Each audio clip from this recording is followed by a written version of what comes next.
తెలంగాణ నగర కర్నూలులో ఒక చిన్న పాపని కాలుతోని తన్ని తొక్కి చంపిర్రు. ఆ ఘటన తల్లి బాధ వినుండ్రిచారా?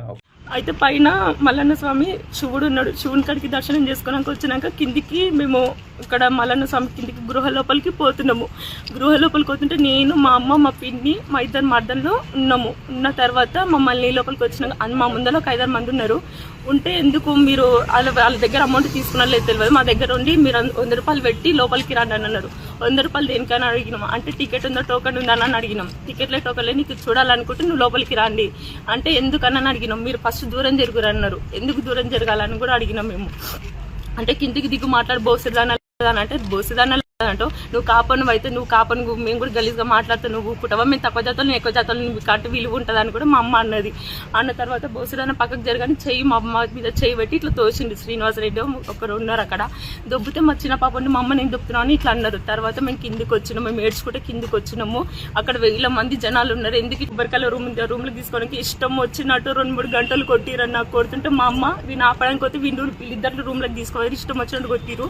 కొట్టిన తర్వాత నేను ఆ డెలివరీ అయిన అమ్మాయి చిన్న పాప ఉన్నది బయట అన్న కొట్టకన్నా మీ కాలు మొక్తాయేమన్నట్టు ఊళ్ళో మాట్లాడుకున్నాయి. అంటే శిక్ష ఏంది కానీ మీరు ఇట్లా కొట్టకన్నా అంటే దొమ్మలన్న మా జడలు పట్టి మా మెడలు పట్టి బయటకు నూకిరు. 2-3 చెంపల మీద కూడా కొట్టిరు. మీరు చిన్న దొమ్మ మీ బతుకులేంటి మీరేంటి అని కూడా మాట్లాడి నీచంగా మాట్లాడిన తర్వాత పాప మొక్కను చూడండి అన్న మీ కాళ్ళ కడపోతాడు. మీ కాలు మొక్కినాక పాపను కూడా తీసుకొని కాళ్ళ కడ పెడితే పాపను కూడా కాళ్ళతో తనీరు వాళ్ళు. ఇప్పుడు ఏమో మళ్ళీ మొన్న హాస్పిటల్కి పోతే కూడా మళ్ళీ వీళ్ళని హాస్పిటల్కి పంపించిన తర్వాత ఒక రిపోర్ట్స్ అదేంటి స్లిప్లు వాళ్ళ ప్రాణాలు కాపాడుకోనికి పసిబిడ్డను తీసుకొచ్చి మీ కాళ్ళతాను బండ పెడితే ఆ బిడ్డను కూడా కాలుతో తన్ని తొక్కి చంపుతారా? మీరు మనుషులేనారా మీరు? అసలు మీకు బిడ్డలు లేరా? ఏం జలమెత్తి పుట్టిర్రా మీరు? పసిబిడ్డను చంపుతారా?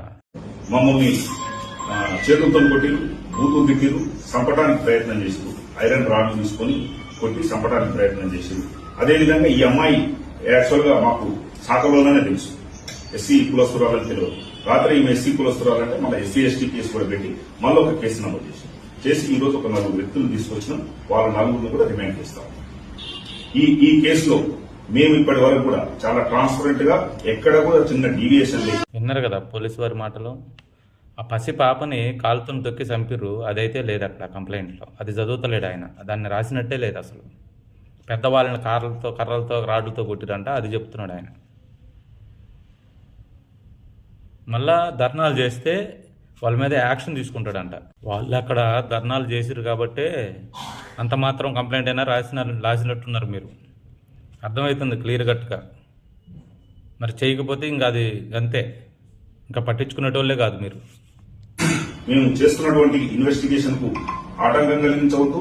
అదేవిధంగా ఈ రాస్తారోకులు గాని ధర్నాలు గాని చేసి ఈ ప్రజాశాంతికి గాని లా అండ్ ఆర్డర్ గాని ఇబ్బందులు కలిగేయవద్దని చెప్పేసి నేను విజ్ఞప్తి చేస్తా ఉన్నా.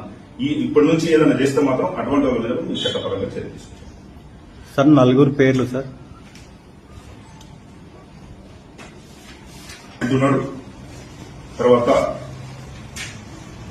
మధుసూదన్ రెడ్డి ఉన్నాడు, శ్రీకాంత్ రెడ్డి ఉన్నాడు, ఇంకొక అతను ఉన్నాడు. ఆయన పేరు ఇలా లేదు, వెరిఫై చేస్తాం అసలు ఉన్నాడా లేదా.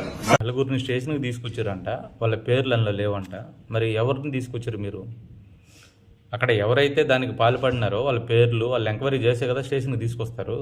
వాళ్ళ పేర్లు లేకపోవడం ఏంటి? అక్కడే కనిపిస్తుంది సార్ మీ నిజాయితీ ఏంటో.